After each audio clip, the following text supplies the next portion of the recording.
listeners and subscribers. Hope all is well. So I noticed the other day when I was showing my wife, we were talking about this content, and I had brought up a video of something I had said to iterate a point, and I had noticed that there was this strange box here, right? This wasn't the first time I noticed. I noticed it before, and I just hadn't. I didn't do a video on it, but I didn't think there was anything there to speak of. But on second thought, I was like, why don't we go ahead and go for it, just so I can piece together a little bit of what the censorship, how the censorship has been evolving in terms of alternative media, even the mainstream media, and on something like platforms like YouTube, Twitter, and Facebook. But because I had this buzzword global warming in here, it had to include this page from Wikipedia just to let you know what global warming really is and stuff. And it's very interesting because in a video I made about chemtrails, and I'll leave links in the description, they show you, no, this is what a contrail is. You know what I mean? So it was very interesting how they approach that. And they started doing this last year, the year before last. They've been doing subtly for a while, but they've been changing their algorithms, right, to stop recommending conspiracy theories, YouTube stars fury over algorithms tests, right? And this is just whatever YouTube deems a conspiracy theory. And this isn't the only thing they've been targeting. Again, they've been doing tests with their algorithms, and everything from regular YouTube stars to marketers to politics. All that has been affected by the algorithm changes and shifts and content and viewing based on searches. And one of the ways, it's not direct, right? YouTube doesn't do this too directly. What they do is it's very subtle. So instead of illegitimizing this content here, they do a fair bit of that anyway. They add this little tag, right? Whenever you could be talking about something that falls outside of the mainstream cookie cutter standardized narrative. They have to make sure they insert a bit of their 2 cents. Same thing with this, and I'm sure there's others as well. It's just very interesting how they do this. There's also this thing where there's shadow banning, right? You might go in to type my name in the search engine, and I might not show up.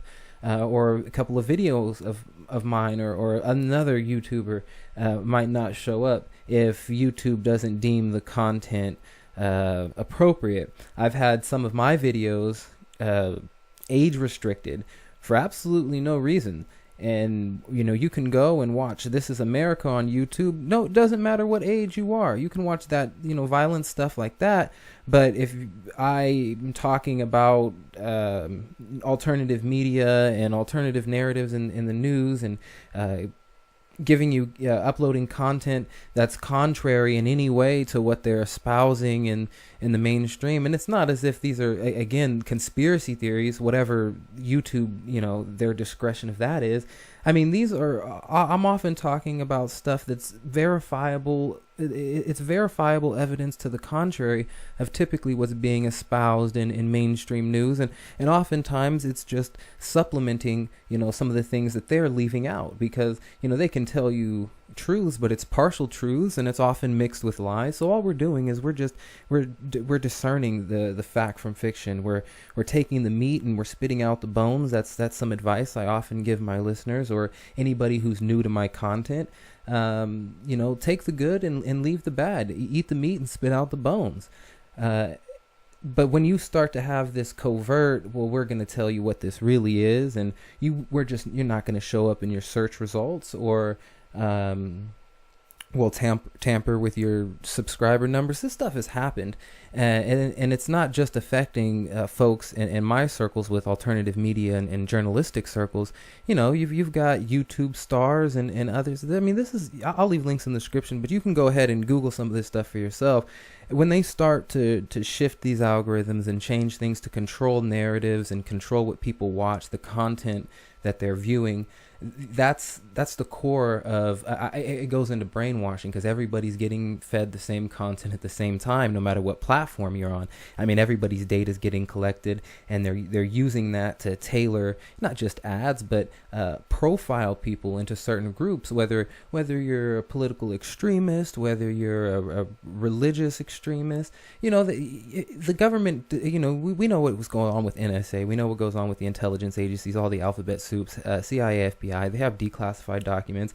They have operations and programs they've come out and told us about. We have Edward Snowden, and I understand there's some skepticism around himself, but I mean, a lot of the information is valid, and it's not stuff that many people in my circles didn't already know or wasn't already speculating in the first place. There's Julian Assange with the WikiLeaks as well. So, I mean, there's a lot of evidence out there, both tangential, anecdotal, and direct. You kind of have to be ignorant. If you want to be completely uncognizant of it, then you will be, and you won't know what's going on. But I mean, you have to kind of ignore this stuff to not be able to piece some of these things together, at least when the evidence is being laid out for you. But I just wanted to dive into this. I just thought it was very interesting. They had to put their 2 cents in to people's videos just to make sure that any of the viewers are just to make sure that the main line is still towed somewhere on this vehicle. But that's all I have for you for now. Take care of yourselves out there.